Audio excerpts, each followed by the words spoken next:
Bonjour à toutes et à tous. Je suis Maxime Buzot, interne en médecine générale à Tours et chargé de mission écologie pour l'ISNAR-IMG. J'ai pour lien d'intérêt mon poste au sein du Bureau national et je n'ai pas de conflit d'intérêt. Aujourd'hui, j'ai le plaisir d'introduire cette table ronde centrée sur la santé planétaire. Depuis la fin du XVIIIe siècle, où nous avons découvert l'effet de serre, les scientifiques continuent d'étudier les phénomènes climatiques. En 1990, alors que la plupart d'entre nous n'étaient pas encore nés, a lieu le premier rassemblement du groupe d'experts intergouvernemental sur l'évolution du climat, le GIEC. 2 ans plus tard, l'existence du dérèglement climatique et de la responsabilité humaine à ce phénomène est reconnue officiellement. Néanmoins, bien que depuis 30 ans, nous ne faisons qu'accumuler les preuves, nos réponses collectives sont loin d'être à la hauteur des enjeux environnementaux.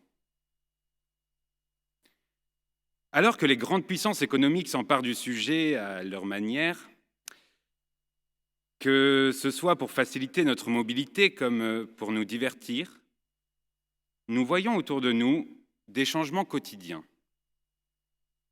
Si vous rentrez dans un supermarché, vous y trouverez un rayon de vrac ou de bio. Si vous vous faites livrer, l'emballage sera étiqueté comme étant recyclable ou responsable de l'environnement. Ce sont des petits signaux qui sont forts. Quel que soit l'aboutissement de ces démarches, les décisions du monde entier s'articulent progressivement autour de cet axe écologique. Pourtant, lorsque je discute autour de moi, de nombreux internes se demandent encore pourquoi avoir choisi de traiter l'écologie dans un congrès de médecine générale.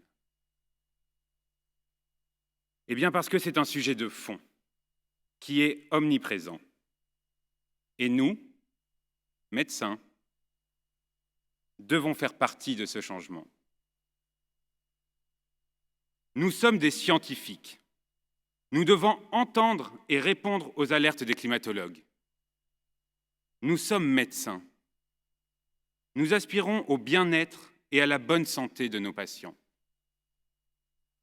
Alors pourquoi scinder le soin de l'individu du soin de son environnement?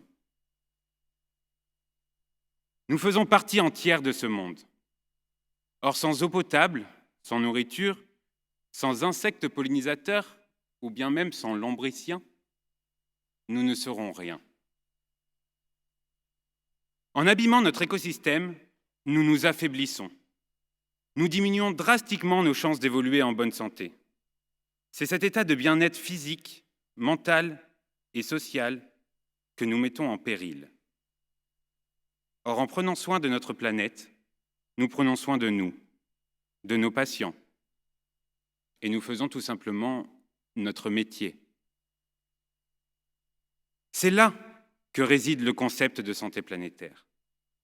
Il faut impérativement que nous comprenions les liens qui résident entre les activités humaines qui modifient notre environnement et les conséquences sur la santé et les écosystèmes. Aujourd'hui, je m'adresse à vous, à ceux qui sont déjà engagés dans ce changement et qui ne sont pas seuls, mais aussi et surtout à ceux qui ne voient encore dans l'écologie qu'une contrainte, une tare, qui nous est de plus en plus imposée. Aujourd'hui, j'aimerais vous offrir cette consultation de prévention. Pour étayer ces propos, je laisserai la parole à Anthony Delcambre, jeune médecin généraliste, membre de l'association Alliance Santé Planétaire, qui définira le concept de santé planétaire. Véronique Molière, membre du Comité pour le développement durable en santé, qui abordera la manière dont sont fédérés les établissements sanitaires engagés dans une démarche de développement durable. Fabien Schinazi, médecin biologiste, vice-président de la commission risques environnementaux au Haut Conseil de la santé publique, et Gaspard Prévost, jeune docteur en médecine générale, membre lui aussi de l'association Alliance Santé Planétaire, qui développera, entre autres, l'importance de notre mode d'alimentation dans la gestion de notre santé et de celle des écosystèmes. Anthony, je te transmets la parole.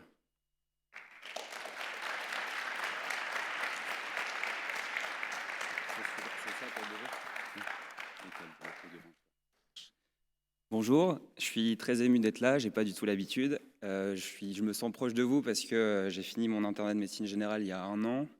Je suis en train de terminer ma thèse que je vais soutenir dans 2 mois sur la santé planétaire en médecine générale. Donc c'est une exploration initiale parce que je pense que une formule qui parle pas vraiment. Enfin, en tout cas, c'est ce que j'ai pu percevoir dans mes résultats. Donc c'est important pour moi de faire rentrer ces sujets au sein de la médecine générale, au sein de notre pratique, pour des questions d'urgence. C'est le mot en fait qui est quand même, qui m'habite quand même quotidiennement. Donc Maxime a commencé à présenter ce sujet. Je vais revenir en arrière.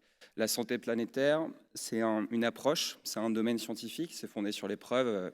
C'est ça qui m'intéressait dans cette approche. C'est que nous, on est formés avec cette assise, cette posture scientifique. On a besoin de preuves. On a besoin que ce soit revu par les pairs, que ce soit publié dans des articles, dans des journaux médicaux, parce que c'est quand même une des seules façons de s'assurer que les données sont fiables et solides. Et la santé planétaire, c'est exactement ça.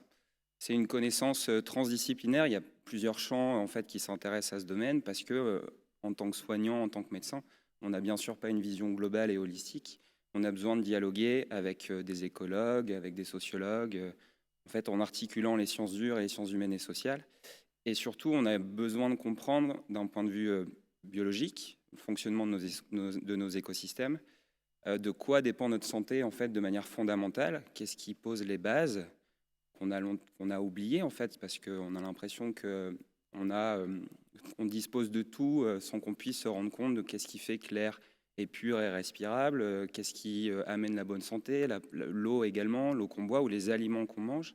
Tout ça, c'est un peu les déterminants de base de notre santé. Je pense que c'est aussi une approche qu'on commence à comprendre, que la santé dépend de plein de déterminants différents. Donc Héraclite en parlait déjà il y a 2500 ans en disant que la santé de l'homme était le reflet de la santé de la Terre. Bien sûr, on a évolué dans les paradigmes en santé, dans notre compréhension de la santé. Mais c'était un peu la base. Et moi, ce qui m'a surpris, c'est que, bon, voilà, là, c'est le cursus médical que vous allez quasiment, enfin, que vous allez avoir ici aussi. C'est 9 à 10 ans d'années d'études de médecine. Et j'en ai jamais entendu parler dans le cadre académique strict.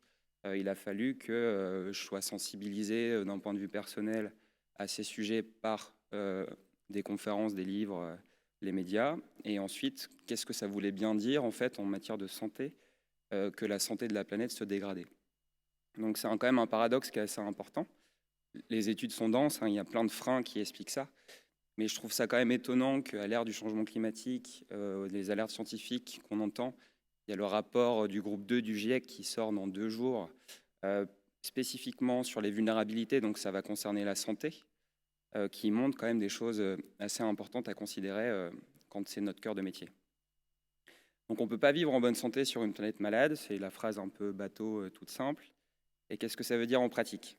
Donc pourquoi la santé planétaire aujourd'hui est un sujet ? C'est parce qu'on a des tendances qui montent dans les exponentielles, qu'on appelle la grande accélération, c'est comme ça qu'on a décrit cette période, où en fait on se rend compte que notre manière de vivre, nos modèles de civilisation, nos modes de vie, donc bien sûr, tout de suite il faut parler des inégalités, on ne se développe pas tous de la même façon. On voit que les tendances, si on regarde la population mondiale, le PIB, l'utilisation d'eau, on prélève de plus en plus de ressources et ces écosystèmes, on est sur une planète finie avec des ressources finies. Et à un moment, se pose la question de l'épuisement et de la capacité de la planète à réparer, à restaurer, à dépolluer, etc. Donc l'impact de nos activités économiques, de nos activités humaines, vont jouer sur les composantes de nos systèmes terrestres. Donc il peut s'agir évidemment des gaz à effet de serre qui concernent le changement climatique. Il y a aussi l'empreinte sur les milieux de vie avec la biodiversité qui est une autre limite. Et la santé planétaire permet d'avoir des cadres pour quand même pouvoir s'équiper et comprendre, contextualiser ce qui se passe. Donc les limites planétaires, c'est un cadre qui explique à travers 10 limites qui ont été étudiées, donc c'est toujours un choix de scientifiques, Actuellement, on en dépasse quand même certaines. Il y a la pollution chimique qui, au début, juste pour des questions méthodaux, on n'arrivait pas du tout à quantifier cette pollution chimique. Donc on ne savait pas si on avait franchi la limite. Et il y a quelques jours, quelques semaines, il y a un consensus scientifique qui explique que la pollution chimique est absolument partout. Elle est majeure. Et donc, on peut décemment dire, il y a les preuves pour dire qu'on a dépassé cette limite. Le changement climatique en est une, la perte de biodiversité en est une. Vous avez dû entendre parler des extinctions des espèces. Donc tous ces sujets-là, en fait, ont des liens avec notre santé, qu'on n'a absolument pas appris à percevoir et à comprendre. Et en tant qu'interne de médecine générale, c'est déjà très très difficile d'être bon dans son métier. On a un corpus de connaissances à avoir, il y a des conditions de travail compliquées. Donc ramener ces sujets-là, je comprends que ce soit pas évident. Donc je voulais expliquer quelque chose de très bref, c'est que pour à chaque fois revenir aussi sur le contexte social et les inégalités sociales, les deux sont intimement liés. Le modèle économique qui occasionne ces activités humaines qui dégradent les écosystèmes, en fait, amène des progrès, évidemment, pour une certaine partie de la population, une petite partie de la population. Donc d'un point de vue grossier, on pourrait dire qu'il y a 1 milliard de personnes riches, 1 milliard de personnes dans l'extrême pauvreté, on est à environ 8 milliards sur Terre, et au milieu, il y a des gens qui essayent de se situer. Il y a une double charge de morbidité, c'est que cette pauvreté occasionne énormément de morbimortalité, de problèmes de santé. L'accès à l'alimentation, les polluants en fait, qui sont dans l'environnement proche. Ces polluants sont en grande partie issus des modèles économiques des personnes riches. On externalise en fait nos pollutions. Donc il y a une double charge, c'est que à la fois le modèle économique entraîne cette pauvreté, et on réoriente les richesses, et en même temps, nous, notre mode d'activité accentue les problématiques de santé. Donc, je ne sais pas si vous voyez bien. Oui, c'est bon. Donc en fait, ce qui est montré, c'est que l'empreinte écologique, elle dépend du niveau de richesse. Donc les populations riches, c'est ce 1 milliard de personnes riches. L'empreinte écologique, on voit que sur le graphique, elle est beaucoup plus élevée que le corpus des 1 milliard de personnes pauvres. Et on se rend compte aussi que les impacts en fait, de ces changements environnementaux, qu'on peut résumer comme ça, changements environnementaux globaux, vont d'abord peser avant tout, il y a une question de justice là qui paraît évidente, sur les personnes les plus pauvres. C'est pour ça que nous aussi, on se mobilise peut-être un peu moins, parce qu'on se sent moins concerné. Ça paraît à distance, ça paraît loin, mais d'un point de vue éthique et justice, c'est quand même quelque chose qui peut poser question. Mais comment on peut orienter une vision, en tout cas un avenir un peu plus serein? Ce serait de tendre vers cette approche, qui est une approche intégrée, qui est celle de la santé planétaire. Parce que là, si on continue, le GIEC en parle, Maxime l'a présenté, les accords de Paris, 1,5 degré, 2 degrés, on est en train de franchir ces limites parce qu'on émet toujours plus de CO2, parce que ça repose sur des structures très globales et complexes. Mais en tous les cas, on est en train d'atteindre des limites très, très importantes et qui vont aussi occasionner des problématiques de santé pour les populations riches, et c'est déjà très largement le cas aujourd'hui. Et on a peut-être besoin d'apprendre à les cerner, à les comprendre d'un point de vue scientifique. Donc de nombreux problèmes en fait, liés à l'environnement sont liés à notre santé. Il faut absolument qu'on soit formé sur ces sujets. Il y a plein de cas de figure qui se présentent devant nous, et si à un moment on n'en a jamais entendu parler, on n'a jamais été formé, on ne peut pas faire le lien et on ne peut pas aider. Donc ça, c'est hyper important que dans notre formation initiale, il y a un corpus qui apparaisse. Et il faut aussi réfléchir aux causes communes. On ne peut pas traiter les choses en silo comme on le fait. Il y a besoin de comprendre les liens qui interagissent. Le changement climatique et la pollution de l'air, les causes communes sont les mêmes. C'est les émissions de CO2, c'est la combustion des énergies fossiles, c'est nos industries fossiles, etc., qui occasionnent la même chose. Les gaz à effet de serre et la pollution de l'air, c'est lié. Donc voilà un petit peu la pandémie de Covid, on en parle d'une manière réactive, c'est présent, on va essayer d'agir, de contenir, c'est un peu le chaos parce qu'il y a beaucoup d'incertitudes, on est dans des systèmes complexes, c'est une expertise qui va décider pour un peu l'ensemble de la population, donc c'est bien qu'il y ait aussi beaucoup plus de démocratie en santé. Mais en tout cas, la pandémie, les causes d'émergence sont connues depuis très longtemps. Il y a des rapports de l'IPBES qui expliquent très bien depuis les années 90 qu'on rentre dans une ère d'émergence. Les maladies infectieuses émergentes augmentent en quantité. Les zoonoses, donc la transmission des pathogènes des animaux sauvages à l'homme, augmente aussi un peu partout dans le monde. Donc ce n'est pas une surprise. Et en fait, ces causes communes, c'est tout à fait notre manière d'habiter le monde pour une petite partie de la population, si on en revient au graphique des 1 milliard de personnes les plus riches. Et en fait, donc la manière de détruire les écosystèmes, les habitats, de les polluer, de déforester, augmente le risque de maladies infectieuses. Donc basculer d'une santé qui est centrée sur la maladie, le modèle biomédical curatif qui occupe la majeure partie de notre formation, vers un concept plutôt un paradigme de santé qu'on pourrait appeler de salutogène, c'est-à-dire que si on comprend un peu mieux quels sont les déterminants de santé, de quoi dépend notre santé, plutôt que de quoi est fait la maladie et de comment y répondre d'un point de vue curatif, on peut réorienter nos politiques publiques. Donc là, c'est l'articulation entre la science, ce qu'elle peut ramener, et la mise en application politique. Donc il y a un peu ce noyau-là très dur à travailler aussi en tant que soignant. Et je voulais vous donner des petits témoignages pour vous montrer qu'on agissait déjà. Donc, c'est le docteur Claudel Pétrin-Desrosiers, qui est une médecin généraliste au Canada, qui parle du changement climatique en fait comme une question de vie ou de mort. Elle prend la métaphore de la maladie grave et qu'on n'en parle pas et que les personnes pourraient nous en vouloir. Le changement climatique par rapport à la santé, c'est pas l'objet ici. Il faudrait vraiment beaucoup de temps pour l'exploiter. Il y a des liens, des voies directes et indirectes. Il y a les maladies cardiovasculaires, énormément de maladies qu'on soigne en fait, qui ont des liens avec le changement climatique. On a aussi une étudiante en médecine qui va passer le CN cette année et qui expliquait en fait dans un article que le grand défi de la médecine aujourd'hui, c'était d'adopter ce point de vue large et systémique qui est complexe, mais qui est important pour considérer les enjeux de santé en fait majeurs, et qu'elle ne voulait pas devenir un médecin qui se contente de soigner les symptômes engendrés par la pollution et le changement climatique, mais au contraire qu'elle voulait agir en amont et sur ce qu'on appelle la prévention et aussi la promotion de la santé. Dans l'accès aux soins, par exemple, je fais le parallèle avec ce qui a été fait hier sur les conditions d'accès aux soins, la pénurie de médecins, etc.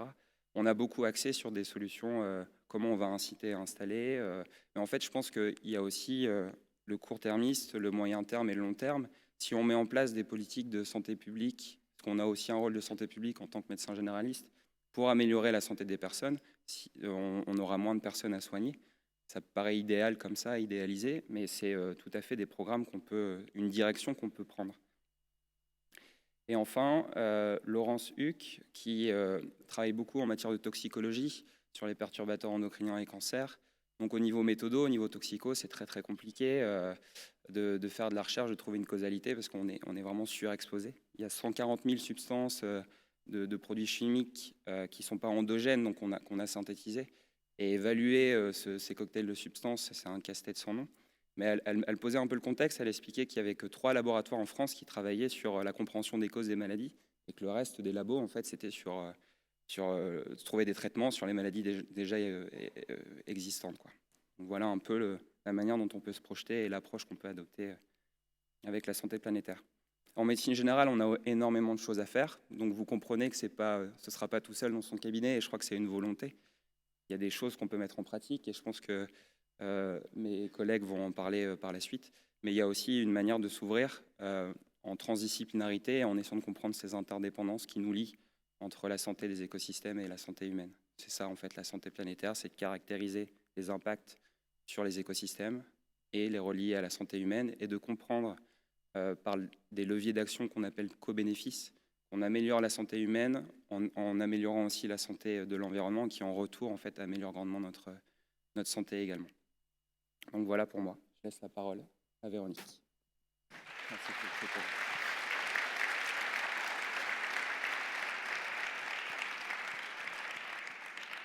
Merci beaucoup Anthony pour cette présentation.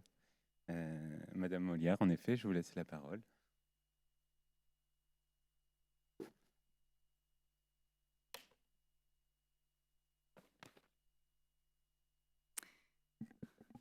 Bonjour, merci beaucoup pour cette invitation. Je suis Véronique Molière et je dirige le Comité pour le développement durable en santé.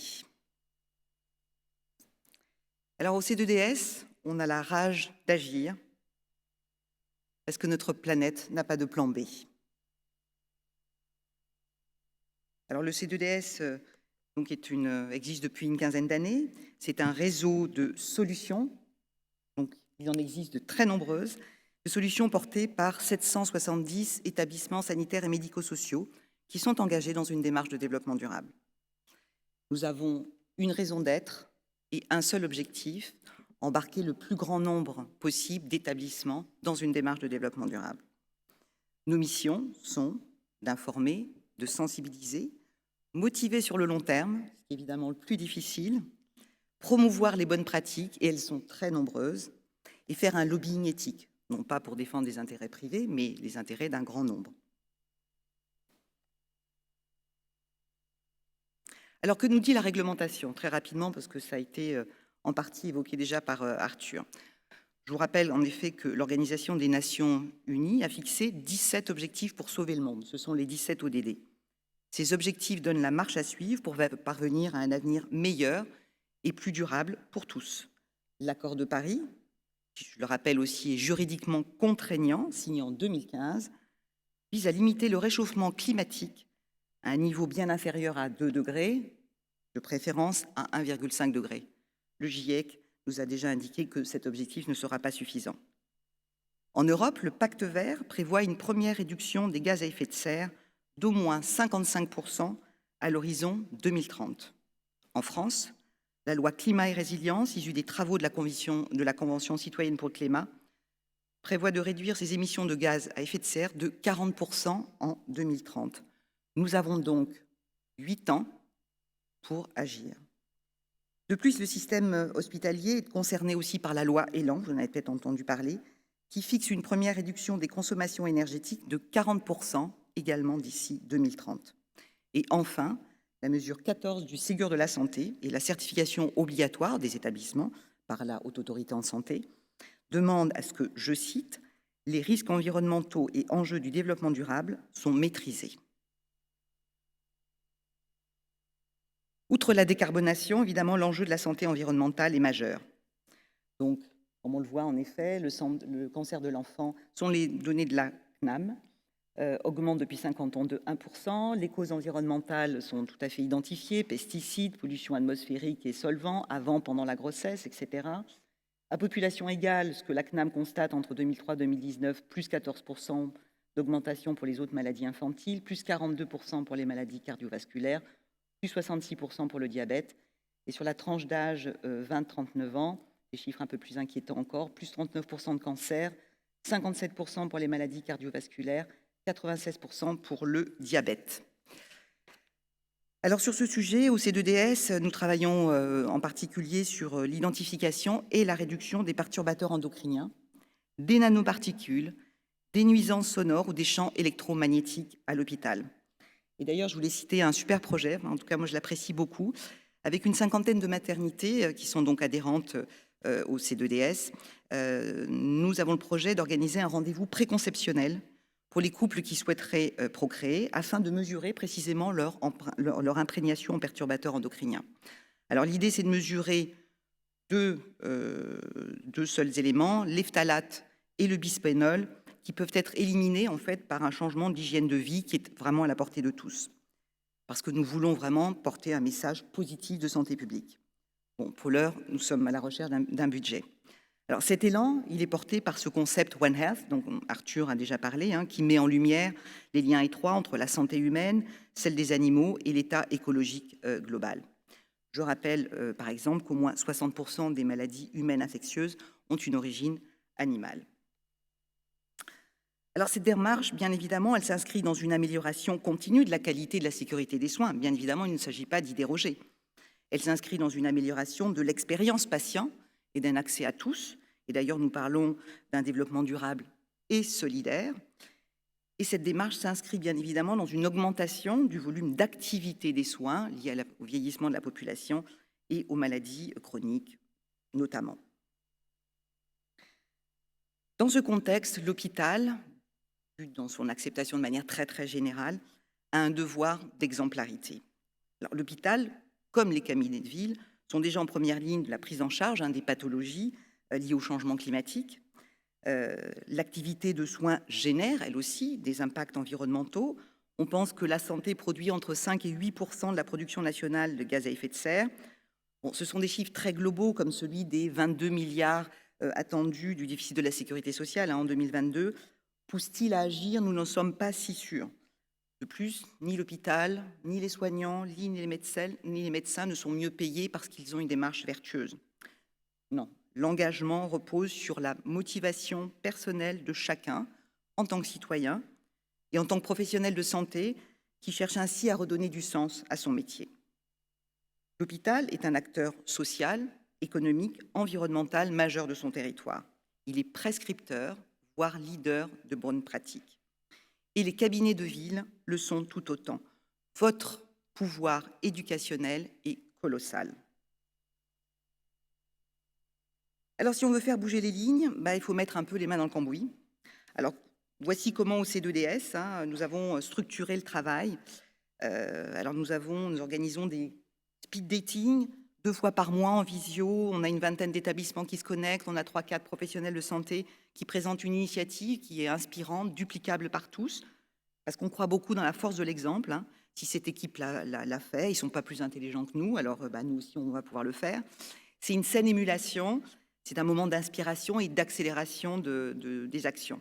Alors, qu'est-ce qu'on y a entendu récemment, pour vous raconter un peu des belles histoires? Je voulais vous citer la petite clinique de Montberon, qui est près de Toulouse. Alors, et c'est la réalité, elle rencontre des difficultés pour passer au papier recyclé. Ça commence des fois par ce genre de difficultés. Mais elle nous explique aussi comment ils ont structuré les achats en restauration, en circuit court. Et le pain, il est acheté au boulanger du village, et la viande, elle est achetée au boucher du village d'à côté. Je voulais vous citer aussi l'exemple de la fondation Lanval à Nice, qui nous raconte la mise en place d'un bon coin sur l'intranet, et donc sur lequel la trentaine de services se rend, vont déposer de petites annonces sur des équipements, du mobilier qu'ils cherchent ou dont ils veulent se débarrasser. Devinez quoi? En 15 minutes, les objets sont préemptés par un service. Donc ça fonctionne. Le CH de Valenciennes nous explique par exemple sa politique de mobilité durable, le covoiturage, la mise à disposition de vélos électriques, la gratuité pour les trains régionaux.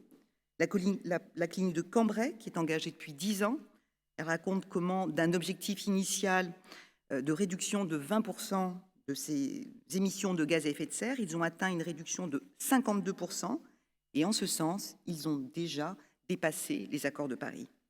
Le CHU de Lille, qui explique comment les biodéchets sont transformés en biogaz et servent à faire rouler les bus de la ville. Le CH de Hyères présente son plan d'action qui lui a permis de passer de 25% de DASRI à 4% et présente aussi les économies de gaz à effet de serre et financières à l'appui. Alors pour être opérationnel, on a créé des clubs métiers, clubs qualité, avec les responsables qualité. Plus personne ne se rappelle en effet que quand la démarche qualité est arrivée dans les hôpitaux il y a 25 ans, en effet tout le monde a crié « c'est impossible, c'est trop complexe, on ne va pas y arriver ». Aujourd'hui, plus personne ne se pose la question.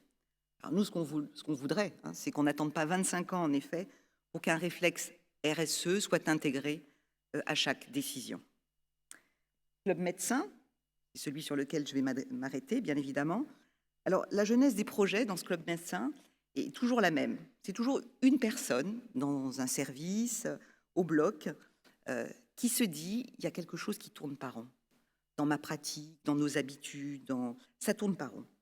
Alors on travaille avec des anesthésistes, justement sur les gaz halogénés, qui représentent selon les études entre 50 et 63% de l'empreinte carbone du bloc opératoire. Parmi les plus utilisés, le desflurane a un potentiel de réchauffement 2540 fois plus élevé que le CO2, quand le sévoflurane n'est que 130 fois plus polluant. Le protoxyde d'azote pollue quant à lui pendant 114 ans. Alors, des anesthésistes ont changé leur pratique. Aujourd'hui, les blocs éco-conçus ne prévoient même plus d'accès au protoxyde d'azote. Le sévoflurane est favorisé et un moins grand débit d'anesthésie est utilisé. Alors, au CH Métropole Savoie, le docteur Combaz nous explique par exemple qu'ils ont supprimé le desflurane dans les 22 salles de bloc opératoire. À l'Institut Curie, le docteur Muret nous explique comment ils ont réduit de 400 à 40 flacons ce gaz, et ce avec une augmentation sensible de l'activité. Au CH de Monaco, c'est le docteur Bonnet qui a réalisé 68 200 € d'économie en 2 ans en changeant ses pratiques. Donc l'ASPA, la Société savante des anesthésistes dont nous sommes partenaires, va émettre des recommandations officielles en septembre.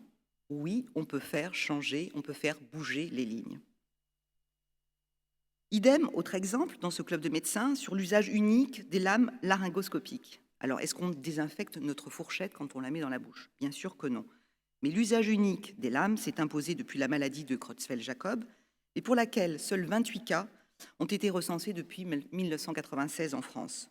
Cette précaution a-t-elle encore du sens?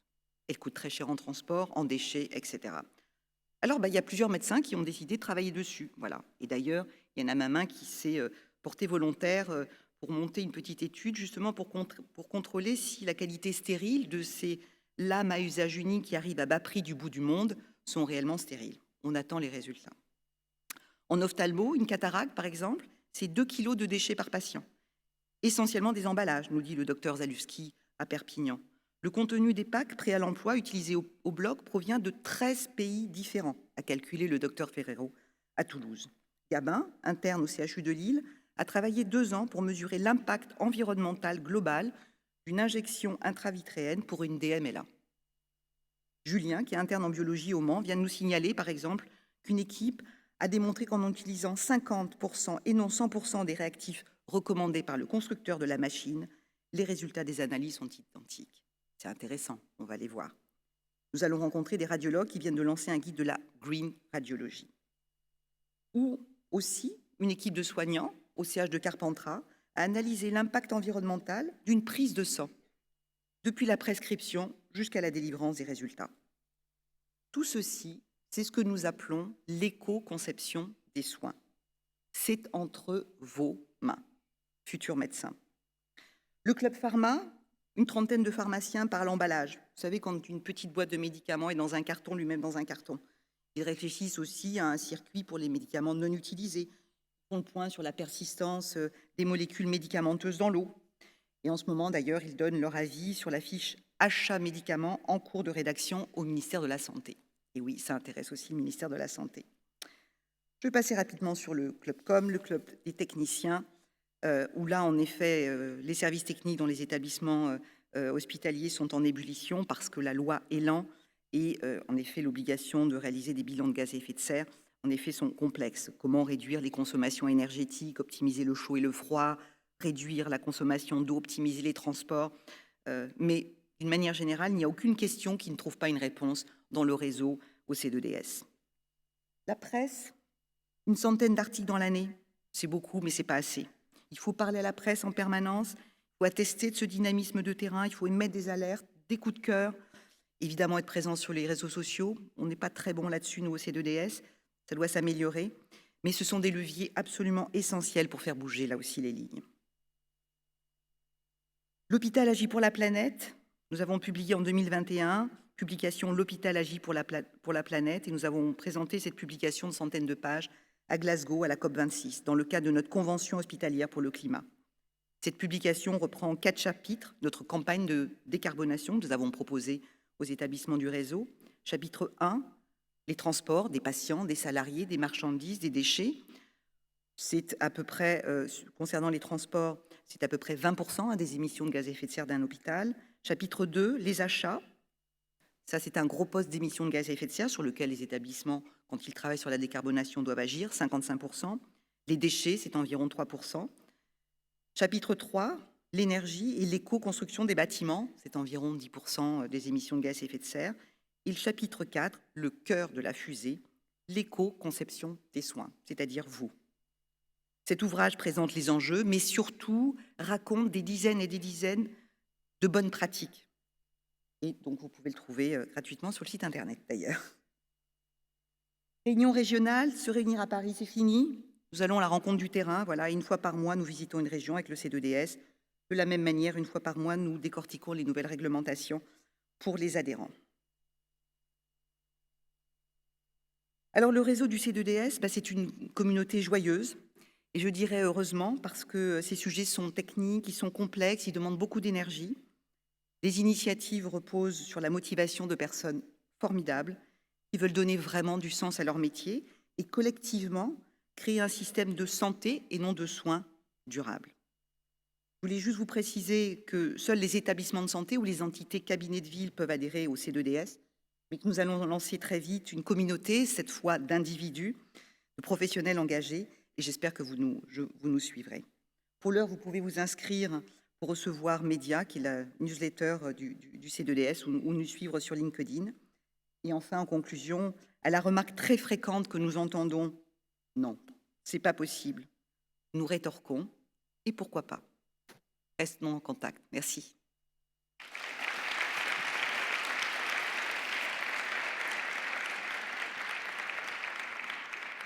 Merci à vous, Madame Molière. Docteur Schinazi, je vous laisse nous apporter votre expérience en tant que médecin et biologiste.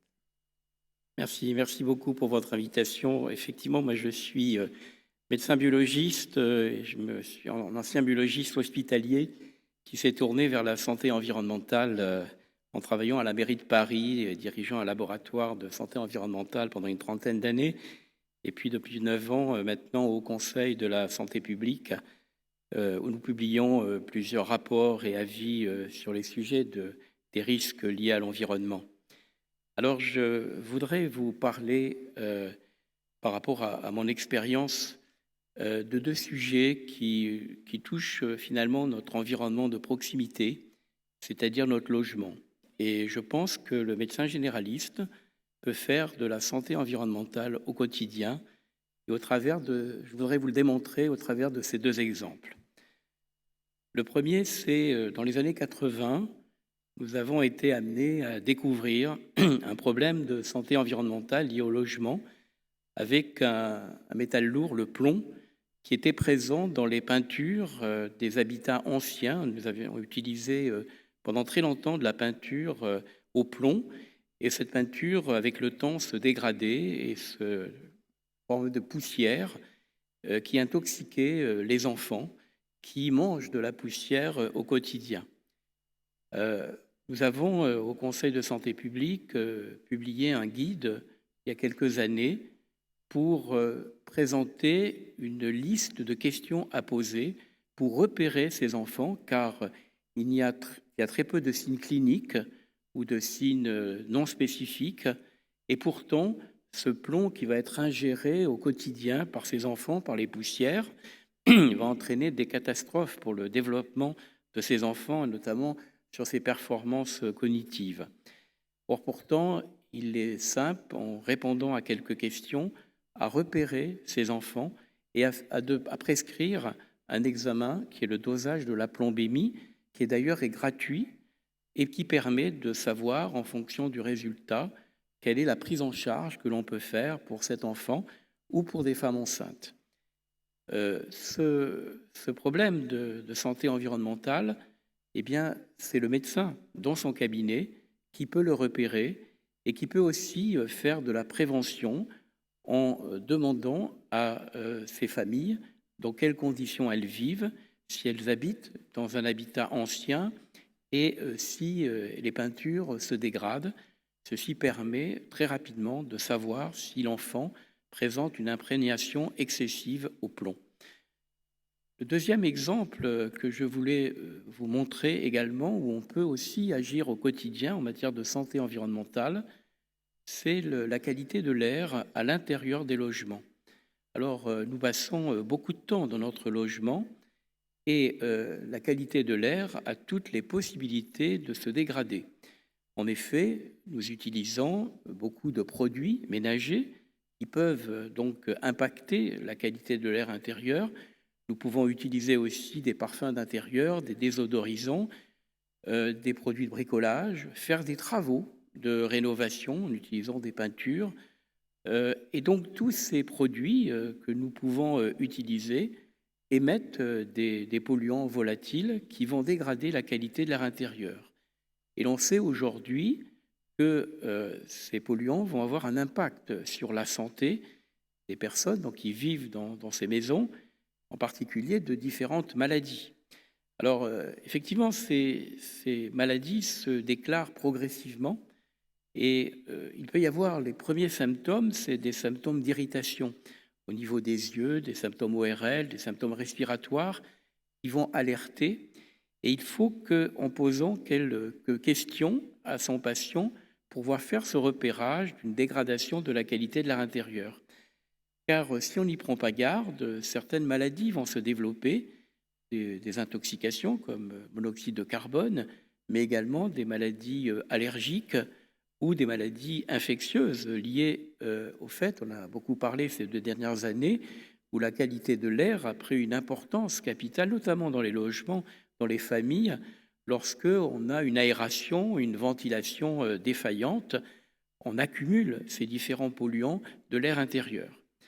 Alors là aussi, j'ai participé il y a quelques mois à un guide pour la consultation avec un petit questionnaire pour repérer ces situations environnementales à risque et permettre donc au médecin, à son cabinet, en posant simplement quelques questions et devant des pathologies respiratoires chroniques ou d'autres types de pathologies qui ne veulent pas guérir, malgré tous les traitements que l'on peut donner, on peut avoir l'attention attirée par un problème d'environnement.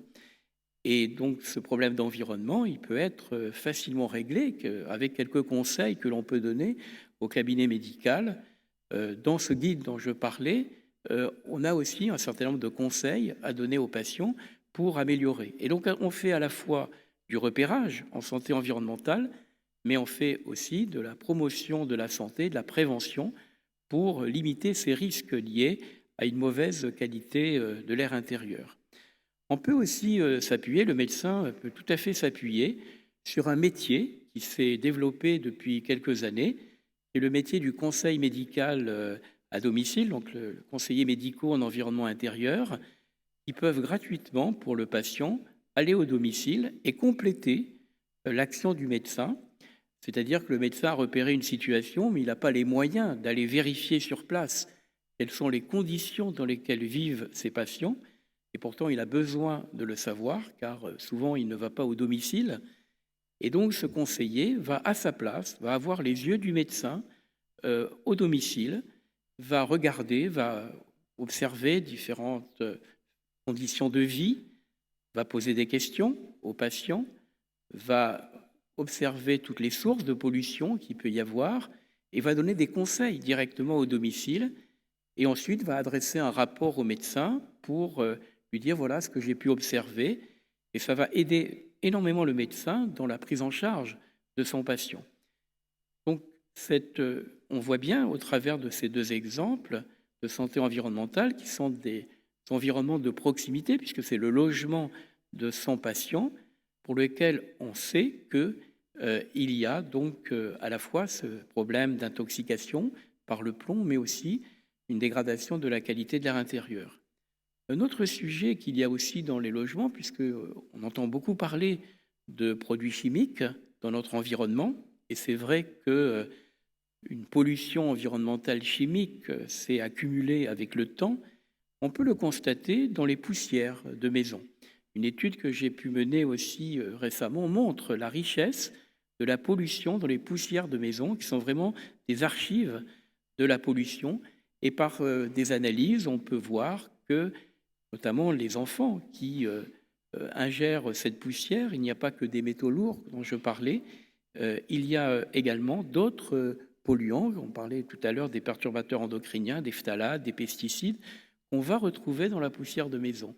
Et là aussi, le médecin peut donner des conseils par rapport à ce type d'environnement et aider son patient. Donc repérage, faire de la promotion de la santé, c'est déjà le quotidien et c'est l'environnement de proximité. Évidemment, il y a d'autres sujets de santé environnementale où on s'éloigne de l'environnement domestique et on va donc dans la pollution atmosphérique. Et donc là, je pense que les médecins, à ce moment-là, au-delà de cette médecine individuelle que j'évoquais au cabinet, peut aussi travailler en réseau avec d'autres médecins sur des sujets de santé environnementale et collaborer ensemble sur un sujet et faire du repérage de maladies chroniques. Aujourd'hui, bien sûr, on a des pathologies aiguës et c'est le soin du quotidien où on a besoin de tenir la souffrance de ces patients, mais il y a aussi des maladies chroniques avec des tas de comorbidités. Et on s'est aperçu avec le Covid, depuis 2 ans, que en fait, ce virus était venu s'implanter sur une population qui présentait de grand nombre de comorbidités. Et en particulier, donc, on sait aujourd'hui que la pollution atmosphérique va aggraver ces infections virales, que même ces infections virales peuvent aggraver aussi les allergies respiratoires et que toutes ces pathologies exercent en interaction et que le médecin se trouve au centre de ces interactions et que par les conseils qu'il peut donner pour lutter contre ces maladies chroniques, eh bien, c'est aussi son rôle dans la santé environnementale. Voilà ces quelques mots que je voulais vous dire pour vous montrer que le médecin généraliste peut être déjà un premier acteur de la santé environnementale auprès de son patient et en travaillant en réseau, notamment avec un pilotage, par exemple, d'une agence régionale de santé, eh bien, peut aussi mener beaucoup d'actions en santé environnementale. Ça commence comme ça et ça va continuer puisqu'on vous a montré qu'on avait encore beaucoup de choses à faire. Je vous remercie de votre attention.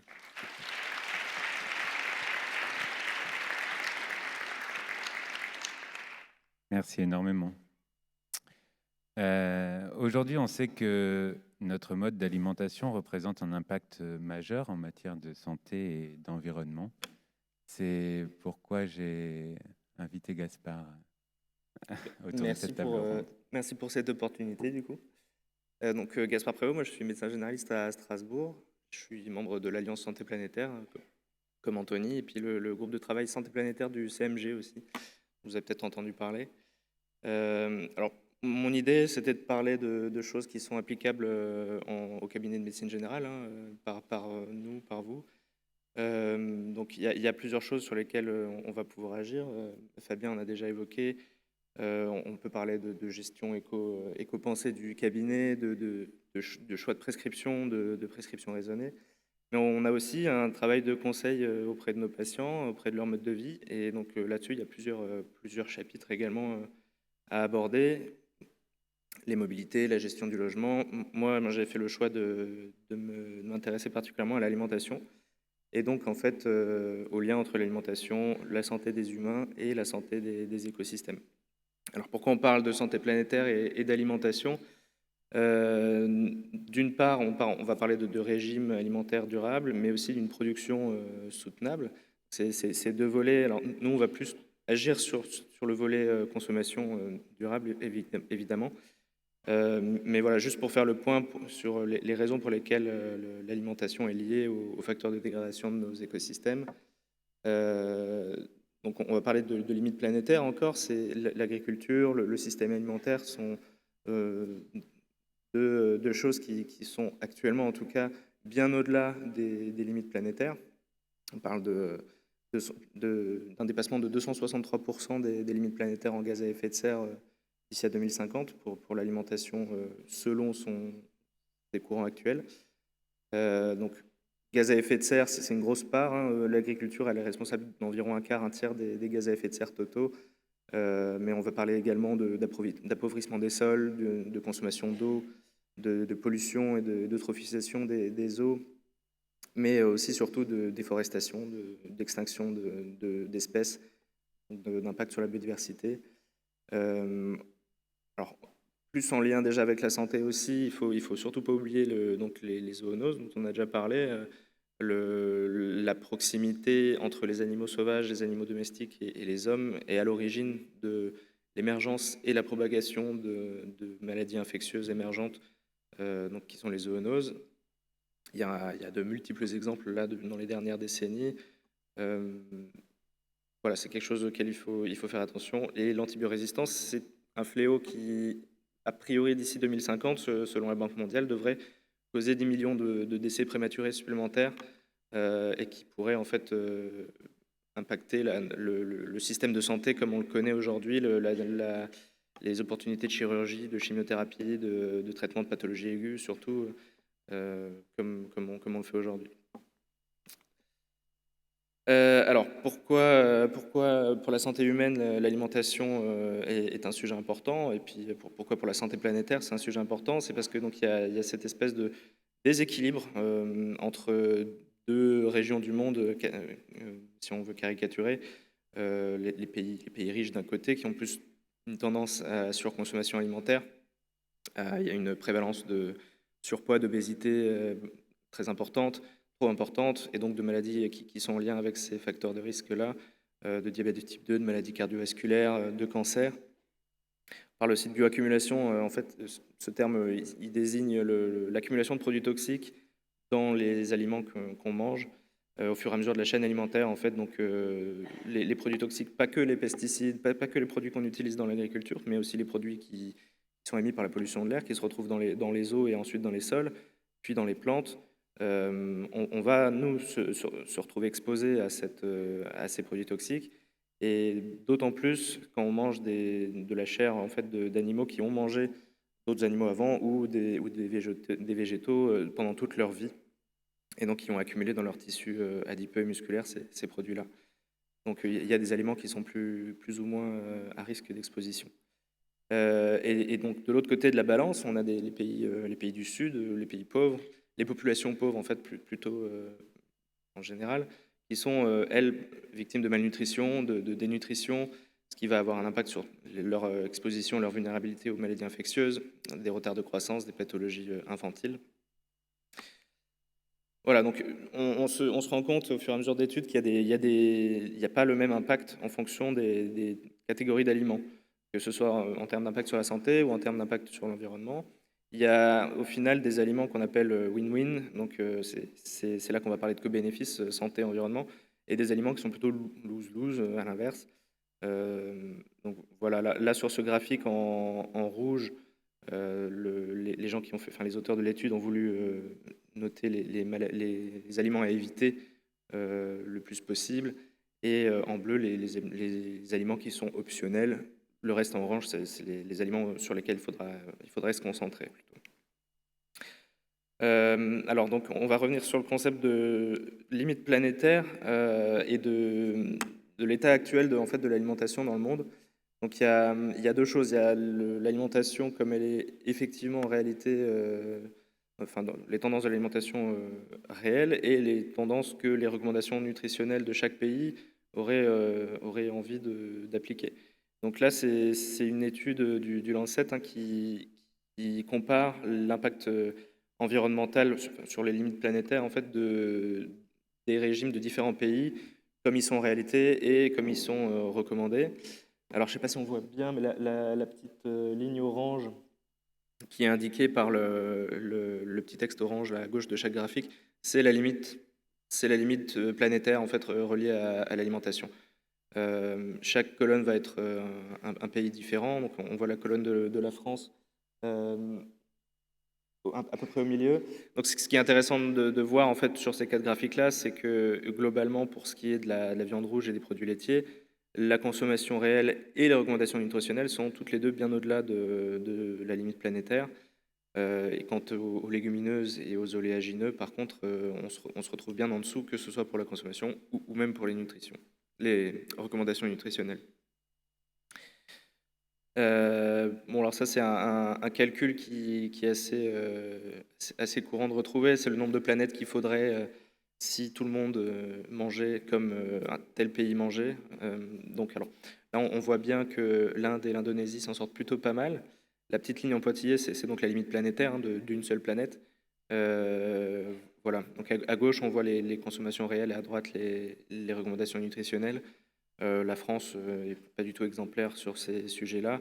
Derrière nous, il y a seulement les pays les plus consommateurs de produits animaux. En fait. Voilà, donc il y a eu le Lancet, le journal scientifique Lancet, qui a réuni une commission sur la nourriture, la planète et la santé, dont le but en fait était de définir un des régimes de santé planétaire, c'est-à-dire une alimentation qui, si elle était appliquée globalement, permettrait de nourrir 10 milliards de personnes et de respecter les limites planétaires. Concrètement, en gros, ce que recommande ce régime-là, c'est une réduction très importante des produits d'origine animale, du gaspillage alimentaire et une modification très importante aussi des modes de production agricoles. Voilà, donc en gros, ce que ça donne, le régime de santé planétaire du HIT Lancet. Je ne vais pas m'attarder trop longtemps dessus, mais concrètement, la moitié de l'assiette est représentée par les fruits et légumes. Le reste, une grande partie de céréales complètes et de protéines végétales. Et Et après, le reste en option, à répartir équitablement les graisses insaturées, les sucres ajoutés, éventuellement des produits laitiers, de la viande et des légumes racines. Il y a eu certaines études assez récentes là, qui ont été faites sur l'impact environnemental et sanitaire de différents régimes alimentaires. Le Eat Lancet, lui, il a été du coup pris en référence dans certaines de ces études-là. La première, donc, qui est parue en 2020 dans Nature, étudie en fait les opportunités carbone, c'est-à-dire en fait ce qui pourrait être recapturé par les sols s'ils étaient rendus à la nature, donc en prenant compte de la biodiversité naturelle de ces espaces-là. On se rend compte que le business as usual, ça veut dire on continue comme ça. D'ici 2050, le système alimentaire sera à l'origine d'une émission supplémentaire de gaz à effet de serre, tandis que le régime Eat Lancet permettrait une recapture de 467 gigatonnes de CO2, c'est-à-dire les 13 dernières années d'émissions fossiles, et le régime végétalien encore plus, jusqu'à moins 772 gigatonnes de CO2 qui seraient recapturées, ce qui équivaudrait en fait à recapturer les 25 dernières années de carbone émis par la combustion fossile. Une deuxième étude, toujours en 2020, là c'est Marco Springman qui fait beaucoup d'études sur ce sujet-là, qui a analysé avec ses copains l'atteinte d'objectifs sanitaires et d'objectifs environnementaux des différentes recommandations nutritionnelles dans 85 pays différents. Donc voilà, la plupart des pays remplissent ni l'un ni l'autre. Les recommandations nutritionnelles de l'OMS sont pas plus intéressantes. Par contre, donc voilà, dans le cas du régime Eat Lancet, il y a quand même une atteinte des deux objectifs avec une réduction de 34% de la mortalité prématurée et des gaz à effet de serre à 42%. Donc le régime végétalien, rapidement, c'est dans toutes les études, est toujours plus intéressant en termes d'atteinte d'objectifs sanitaires et d'objectifs environnementaux. Voilà, donc une fois qu'on a dit ça, en pratique, c'est plus compliqué que ça. Je me rends compte, moi, tous les jours, que l'acceptabilité en fait, de ce discours, d'un changement d'alimentation, changement de comportement en général, mais vraiment l'alimentation, c'est quelque chose d'assez émotionnellement complexe. C'est lié à beaucoup de choses, à une éducation, à des traditions, à des intérêts économiques, des intérêts religieux aussi. Voilà, c'est compliqué de parler de ça. Il y a une pédagogie à avoir avec les patients pour parler de ces sujets-là, plus de ce que je me suis rendu compte personnellement, en tout cas, il est plus efficace d'essayer d'en parler, que les gens s'en rendent compte par eux-mêmes, de mener la réflexion, de les guider, plutôt que de leur expliquer la vie et comment ils devraient faire pour être écolo, quoi. Il y aurait potentiellement une place pour des programmes de promotion de la santé sur ce sujet-là. Peut-être qu'on y travaille. Voilà, concrètement au cabinet, en médecine générale, qu'est-ce qu'on peut faire? À part, bien sûr, donner l'exemple, c'est parler de ça, de ce sujet-là, de l'alimentation, du régime de santé planétaire, dans tout ce qui va être consultation de suivi de maladies chroniques, dans toutes les consultations avec les jeunes parents pour parler avant la naissance et puis pour la diversification alimentaire des enfants. Dès qu'on va parler d'alimentation pour quelque sujet que ce soit, on peut en profiter pour caser les co-bénéfices environnementaux d'une alimentation ou d'une autre. On peut aussi bien se renseigner et être formé sur les questions des régimes végétaux, et donc pour pouvoir accompagner les patients qui ont fait ces choix-là correctement. Sensibiliser la patientèle passivement avec des affiches ou des flyers. On peut faire des consultations dédiées à la santé planétaire, comme certains le font déjà, et on peut encore faire sûrement plein d'autres choses auxquelles je n'ai pas pensé et que vous pourrez peut-être me suggérer. Mon diapo est fini, j'ai réservé quelques graphiques si vous avez des questions après, mais voilà. Merci.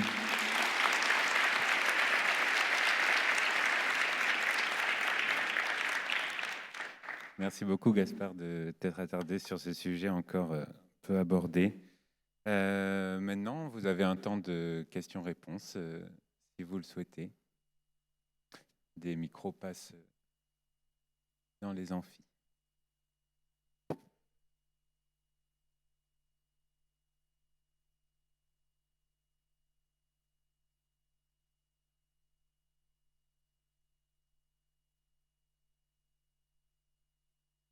Merci beaucoup pour vos présentations.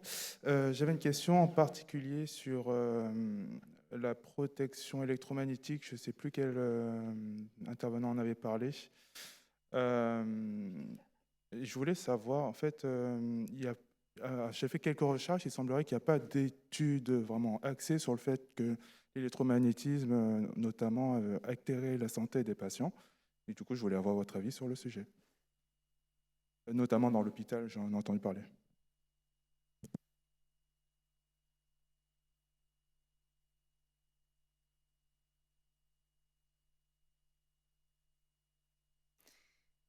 Je ne serai pas une spécialiste des ondes électromagnétiques. Ce que je sais simplement, en effet, c'est que un certain nombre d'équipes dans des établissements hospitaliers se posent cette question, hein, notamment par exemple dans des maternités, où des maternités reviennent au filaire et abandonnent le Wi-Fi, par exemple.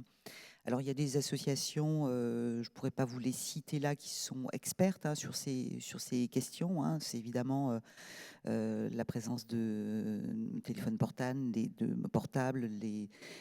antennes, et évidemment tous les systèmes Wi-Fi dans les établissements. Ce que je peux vous dire, c'est que certaines équipes aussi ont réfléchi à ces patients qui sont électrosensibles. Donc il y a très peu de médecins qui s'intéressent à ces sujets-là pour essayer justement d'identifier quels sont les symptômes de cette électrosensibilité. En tout cas, ce qu'il y a, c'est qu'il n'existe pas de zone blanche, puisque justement ils sont électrosensibles, et qu'il n'existe pas d'hôpital où il y aurait une zone blanche pour les accueillir et justement pour les soigner. On en est au début, mais en tout cas, sachez que certains établissements ont déjà abandonné le Wi-Fi pour installer pour revenir par exemple à des câbles. Je ne sais pas si j'ai répondu à peu près à votre question. Oui, bonjour, Nathan, je suis un interne en médecine générale à Tours. Déjà avant tout, je voulais vous remercier pour votre présentation qui était vraiment géniale, très intéressante. Et je voulais vous faire part d'un ressenti qui va déboucher sur une question. Mon premier ressenti, parce que j'en ai deux, c'est que dans le cadre d'une formation d'interne en médecine générale, on doit réaliser des GEAP, j'ai oublié la signification de cet acronyme, à raison de 2 par semestre, du moins à Tours. Sachant qu'un GEAP, ça représente 2 séances à 15 jours d'intervalle. Donc on voit les perspectives de réflexion sur l'écologie, sauf que, du moins à Tours, et là je voudrais défendre le DEMG, c'est très difficile de trouver des conférenciers, des maîtres de stage qui acceptent de faire des GEAP. Donc à chaque fois, on a cette même situation. On a un premier liste de GEAP qui est proposée, tout le monde se rue dessus et forcément tous les internes n'ont pas la possibilité de s'inscrire à ces GEAP. Et donc du coup, il y en a d'autres qui doivent attendre la deuxième liste. Et sur la deuxième liste, en fait, on retrouve des maîtres de stage qui sont vraiment dans des zones rurales, très éloignées des métropoles. Sauf que ces mêmes maîtres de stage n'acceptent pas forcément de faire des GEAP en distanciel. Et c'est ce qu'on se trouve, comme moi par exemple, à devoir faire, sachant que j'étais en stage à Orléans, qui est dans le nord de la région, à accepter un GEAP à Loches, hein, qui est dans le fin fond au sud du département de Indre-et-Loire. Donc voilà, pas de possibilité de prendre un train, donc je suis obligé de prendre ma voiture, une bonne vieille diesel des années 2000, pour faire 150 km l'aller, 150 km retour dans la même journée pour 3 heures de GEAP. Voilà. Mon deuxième ressenti aussi, c'était que nous, pareil, dans le cadre d'information, on va faire 2 stages en libératoire, niveau 1, et ça se passe. Pareil, encore une fois, pour DMG, c'est très difficile de trouver des maîtres de stage, donc parfois, ils acceptent des maîtres de stage pour former un trinôme qui sont complètement éclatés géographiquement. Donc moi, finalement, quand j'ai choisi mon niveau 1 et choisi mon ça se passe, j'ai pas du tout regardé la pratique des médecins généralistes, j'ai juste regardé ceux qui étaient rapprochés sur la même métropole pour trouver un logement et faire grand maximum 15 km pour y aller. Donc j'ai une petite pensée à mes cours internes qui sont en fin de classement, qui doivent accepter parfois des trinos de médecins généralistes qui sont éloignés de 50 km, faire 1 heure le matin, 1 heure le soir, aller-retour, juste pour aller sur le lieu de stage. Donc voilà ma question. Est-ce qu'il y a des perspectives vis-à-vis de ça? Donc concernant les GEAP, vraiment favoriser le distanciel. Et pour les trinômes de médecins ou les binômes, vraiment axé soit sur des logements sur place, soit sur, je ne sais pas, essayer de les rapprocher géographiquement.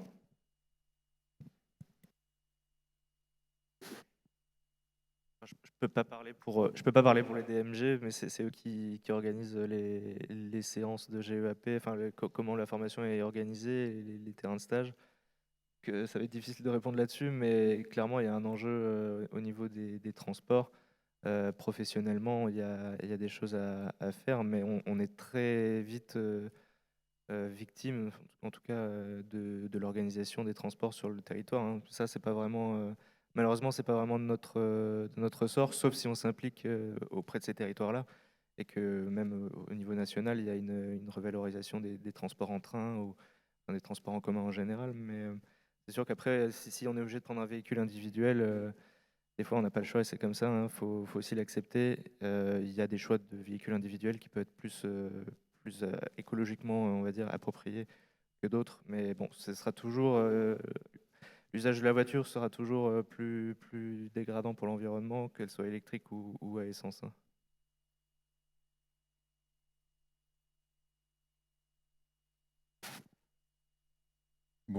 Bonjour à toutes et tous. Quentin, interne de médecine générale à Bordeaux. Merci pour votre présentation qui était géniale. J'avais une question par rapport à la dernière intervention sur l'alimentation à dominante végétale et notamment comment essayer d'amener le patient à adopter ce genre de régime ou du moins à limiter son impact écologique via son alimentation. Il y a des personnes qui sont sensibilisées à ces sujets et donc dans ces cas-là, ça pose rarement un problème. Comment on pourrait réussir à, sans parler de convaincre, mais au moins d'orienter les patients qui ont une opposition à ce genre de sujet? Parce que souvent, c'est quand même un sujet qui scinde, on va dire, la société en deux, parce qu'il y a des gens qui sont réfractaires par principe à ce genre de problématiques. Comment on pourrait réussir à les amener vers une réflexion sur ce sujet et à les faire changer de mode de consommation? Je ne sais pas si y a une vraie réponse. Je me permets de prendre la parole du coup. Mais c'est pas il n'y a pas de réponse facile, hein. C'est clair qu'il y a des individus en face de nous et enfin les comportements, les réactions sont pas les mêmes. Il faut s'adapter en fonction des patients qu'on a en face.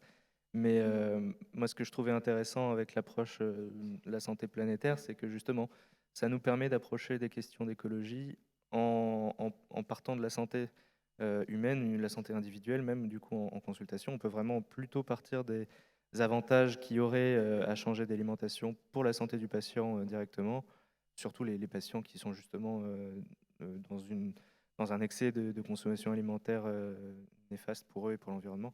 Il y a ce levier-là qu'on peut actionner pour après leur glisser un petit message écologiste. Mais voilà, comme dit, vraiment, ça dépend des patients. Comme tu l'as dit, il y a des gens qui sont déjà sensibilisés sur les sujets et avec qui c'est très facile d'en parler, quoi. Il n'y a pas de réponse unique.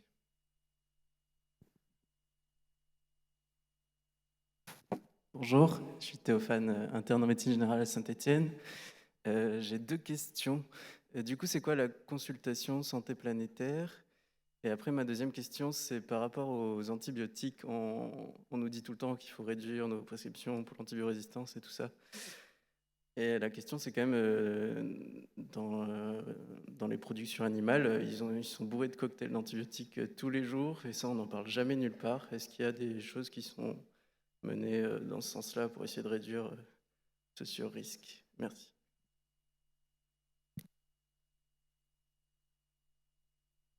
Merci pour ces questions. Les consultations de santé planétaire. La santé planétaire, vous l'avez compris, c'est systémique, transdisciplinaire, on sort du cabinet. Donc ça s'incarne vraiment dans un territoire donné, donc on est sur des considérations globales. Ça peut paraître pas évident de faire des liens entre les limites planétaires, on est sur du très large, sur du concept, etc., avec un contexte très précis, local, territorial. Donc en fait, il y a 2 centres qui se montent en France, qu'on accompagne avec l'association. C'est une vision très globale. Par exemple, on a des architectes qui réfléchissent à l'impact de l'environnement sur la santé et sur la biodiversité, parce qu'on a compris que notre santé était liée aussi à la biodiversité locale.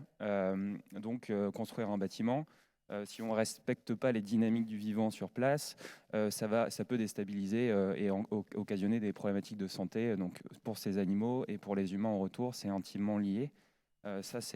Donc, consultation de santé planétaire telles que je les expérimente moi, c'était pendant un stage, un maître de stage qui avait été sensibilisé en fait à la question du changement climatique, et il m'a un peu donné carte blanche pour expérimenter une consultation de santé planétaire avec les patients. Donc au début, j'y suis allé avec mes gros sabots, mes gros concepts, etc. Ça parlait pas en fait. Je me suis planté au départ parce que c'était pas la bonne manière de ramener ces sujets chez un patient. La porte d'entrée, ça a été la parentalité, les jeunes parents qui tout d'un coup sont responsables de quelqu'un d'autre d'eux-mêmes, et ils ont bien entendu à droite et gauche que pour protéger la vie de leur enfant, il y avait des expositions, il y avait des problématiques. Donc ça partait d'un constat de la vie du patient et de la famille sur le logement, sur leur manière de s'alimenter, de cuire les aliments, la manière de rénover un bâtiment, les jouets, etc. Donc on a fait une sorte de guide de questions pour comprendre l'environnement global du patient, son travail, à quel endroit il habite, si c'est à côté d'un périph', si c'est à côté d'un champ. Donc pour mettre des messages individuels de conseils.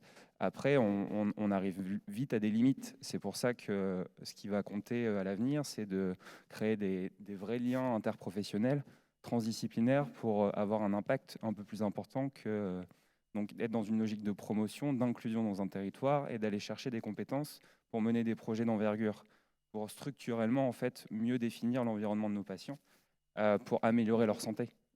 Donc ça, c'est l'autre projet de la santé planétaire. Sur l'antibiorésistance, il y a une étude toute récente, j'ai des diapos là-dessus, qui ont montré qu'on sous-estimait déjà grandement le nombre de morts liés à l'antibiorésistance. Et il y a une responsabilité des antibiotiques croisés qu'on utilise avec les animaux d'élevage. Donc c'est Gilles Boeuf, qui est le président de Muséum d'histoire naturelle, qui a fait une étude sur les 10 cm de sol dans des élevages de porcs en Bretagne. Et les petites bestioles, les bactéries résistantes, si un jour elles deviennent pathogènes, on n'a absolument aucun antibiotique présent pour s'en sortir. Donc c'est une problématique considérable, Gaspard en a parlé.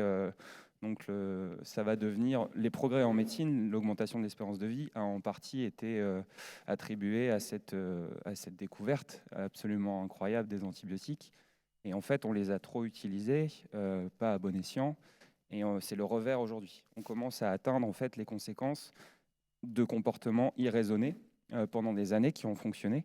Et aujourd'hui, on est tous confrontés à l'hôpital à des antibiotiques. On parle de tazocilline, large spectre. Et on sait que dans les années à venir, ça va vraiment être quelque chose qui va occuper notre activité. Donc en tant que médecine générale, faire très très attention. Moi personnellement, je suis très surpris. J'en prescris quasiment jamais. Donc au début, c'est un peu flippant. On se dit, est-ce que je ne suis pas passé à côté d'un diagnostic d'une infection bactérienne?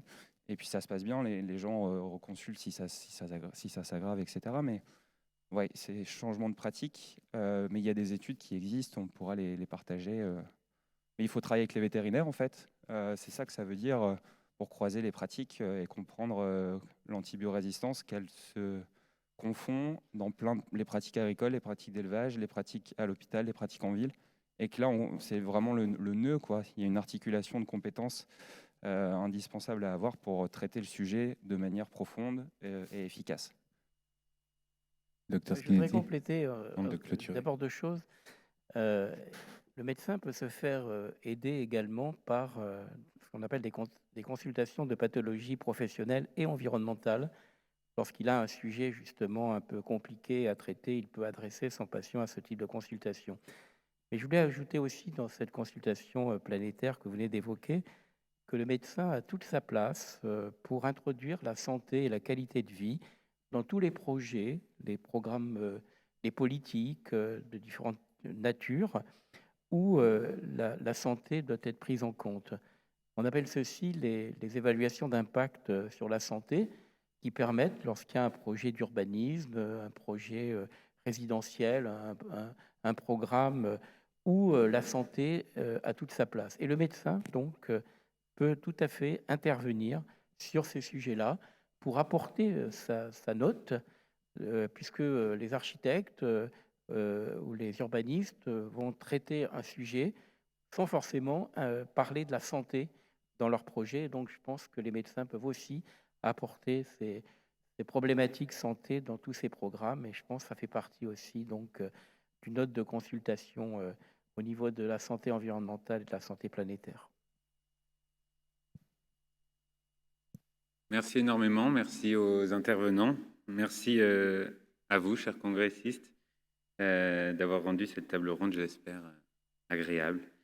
Les lunchbox sont disponibles au moins 2, et je suis heureux qu'on puisse vous proposer une alternative, végane du moins. Et je vous souhaite à tous un très bon appétit et un bon congrès.